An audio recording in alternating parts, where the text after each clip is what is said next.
Good afternoon, everybody. My name is Stephen Kelly and I was a member of the New South Wales Police Force for 28 years.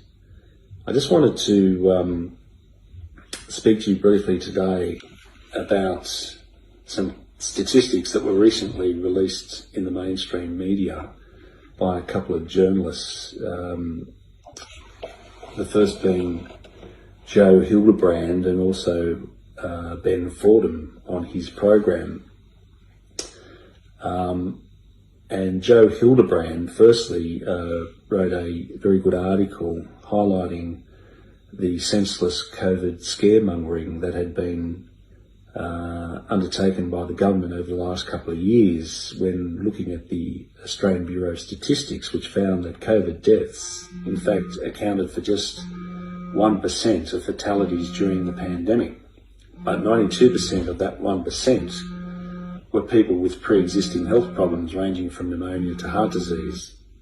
And he said all the scaremongering was wrong, all the catastrophic predictions were wrong, all the fear and furious lifting of restrictions was wrong.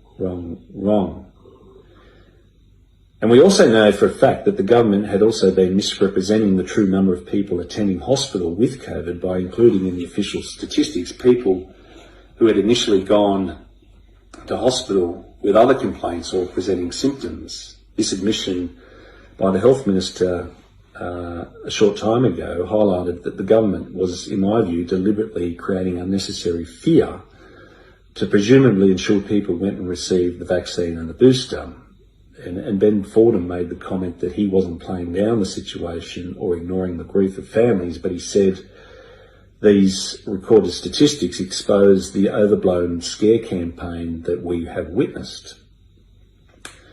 But what makes the government's fear campaign more troubling is when you put the true statistics collected from the Australian Bureau of Statistics into some perspective, because in the last 2 years, Australia has had over 273,901 people die, yet only 2,639 people died with COVID. However, the real figure of COVID deaths, when you exclude those with comorbidities from that number, accounts for only 83 deaths.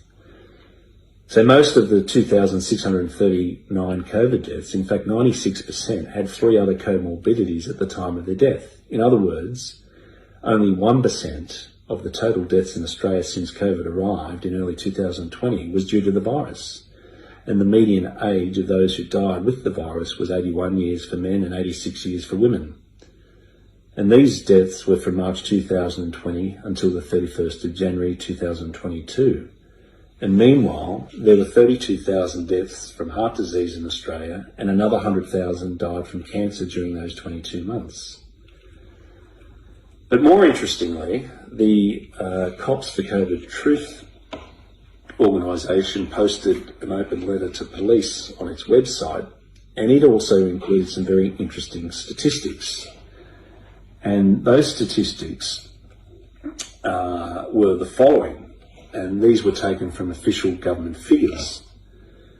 And the first statistic that they recorded was the prevalence of COVID-19 in Australia using serology test results from, or as of the 19th of December 2021, indicated that there were 250,728 people that returned positive COVID results out of 51,658,255 tests, which equated to 0.4% disease prevalence. In other words, of all the people that were diagnosed with COVID from all the tests that were performed, there was only 0.4% disease prevalence detected.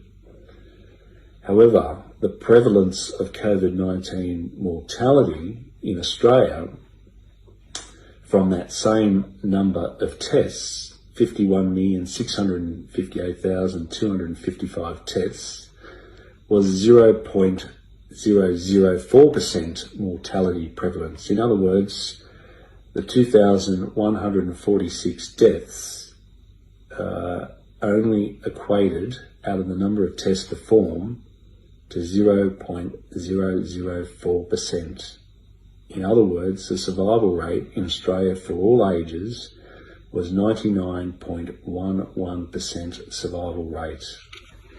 And yet for the last 2 years, we have witnessed the greatest tyranny imposed upon the Australian people for a virus that has really, at the end of the day, been very insignificant in comparison to the overall death rate, and particularly in relation to other diseases that have affected ordinary Australians. So I would say to the Premier, as a former police officer, when you have created policies for the last 2 years that have resulted in the breakup of families, the destruction of small businesses, and ultimately our economy, the destruction of the mental health of young children, the increased suffering of our elderly and vulnerable people in our communities through forced isolation and separation from loved ones, policies also that prevented parents from seeing their children in hospital, and the promotion of segregation and division in our society, clearly, Mr. Perrottet, you have only one option, and if you truly want to show true leadership, you have to sack Mr. Hazzard and Dr. Chant. We need fresh leadership in health. You need to stand down the Health Minister and the Chief Medical Officer and refer their actions for the last 2 years for criminal investigation. They have created enormous fear and harm in our community for a virus that was not as deadly or dangerous as they have repeatedly said.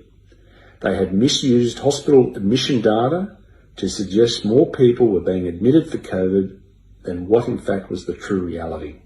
Many of the cases related to people attending hospital for other reasons but were classified as COVID patients. There needs to be accountability for the enormous destruction these individuals have caused to the people of this state. And I, for one, have lost my job and my marriage because of the failed policies of your government. I was the most experienced coronial advocate in the New South Wales Police, and I have lost my job because of the actions of your public health officials who have completely mishandled this public health crisis. And I say to you, Mr. Perrottet, if you fail to act on these latest statistics, you too will be complicit in the crimes that have been committed against the people of this state. You also, Premier, need to immediately stop the vaccine rollout on young children. You can no longer put your head in the sand and say that you were not warned. Children do not need to be injected with these experimental drugs. The people of this state have had enough of the fear, misinformation and lies of public health officials. It's time to have a fresh direction and leadership path moving forward.